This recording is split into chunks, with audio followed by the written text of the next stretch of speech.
अगर आप अपने से झूठ बोलेंगे तो आपको कोई भी सच्चाई नहीं दिखा सकता। एक बच्चे का मैं कमेंट देख रहा था, मेरे को 4 घंटे लगते हैं नोट्स कंप्लीट करने। अगर आप ले रहे हैं 4 घंटे तो आप सीरियसली बता रहे हैं अपने करियर को खत्म कर रहे हैं।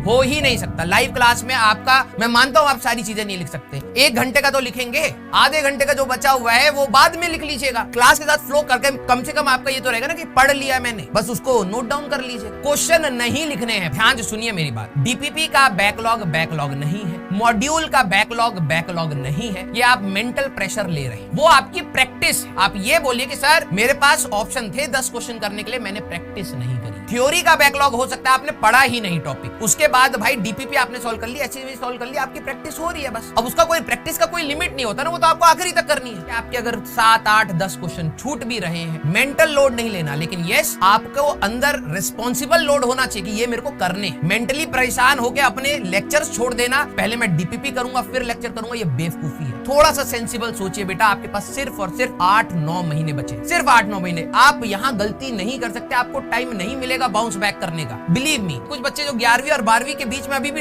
इधर उधर कर रहे हैं ना, 12वीं आप इसीलिए खराब कर लेंगे क्योंकि आप 11वीं के लिए रो रहे हैं, और जब 11वीं का रिवीजन होगा तब आपको 12वीं की याद आ रही होगी कि आपने 12वीं भी खराब कर ली। बेवकूफों की हरकतें। जितना पढ़ाया जाएगा उतना आप 12वीं पढ़िए। 50% of the syllabus in competition is 12th, at least उतना तैयार करिए। और जो बच्चा 50% भी स्कोर करके आता है ना, 150 मार्क्स भी अगर आपके मेंस में आ रहे हैं ना, तो एक अच्छी परसेंटाइल होती है, रिस्पेक्टफुल आपकी परसेंटाइल होती है, एक अच्छा कॉलेज होता है। इतना तो कर लीजिए कम से कम। नहीं भी आती तो बाद में रिवाइज करेंगे, कुछ 10-15% या 20% आप फर्स्ट अटेम्प्ट के लिए तैयार कर लीजिएगा, उसके बाद सेकंड अटेम्प्ट के लिए टाइम रहेगा। थोड़ा सा सेंसिबल होकर सोचिए अपने करियर के बारे में। अगर आप अपने से झूठ बोलेंगे तो आपको कोई भी सच्चाई नहीं दिखा सकता। भाई देखो, बेवकूफ इंसान को कोई समझा नहीं सकता ना। मैं आज समझाऊंगा, कल एक और आ जाएगा, बहुत सारे हैं ना, कल एक और आ जाएगा। ये तो अब आपकी प्रॉब्लम है। मैंने क्या बोला था, जबरदस्ती अगर आप अपनी प्रॉब्लम बनाना चाहते हैं तो आप करोड़ों बना सकते हैं। सर मेरे पेन में इंक खत्म हो गया, सर इंक ब्लू की जगह ब्लैक आ गया पेन, रो लो और 1 घंटा उसके पीछे, यही करो आप। एक बच्चे का मैं कमेंट देख रहा था, मेरे को 4 घंटे लगते हैं नोट्स कंप्लीट करने। अब वही बात है, क्वेश्चंस वो आप पूरे लिख रहे हो।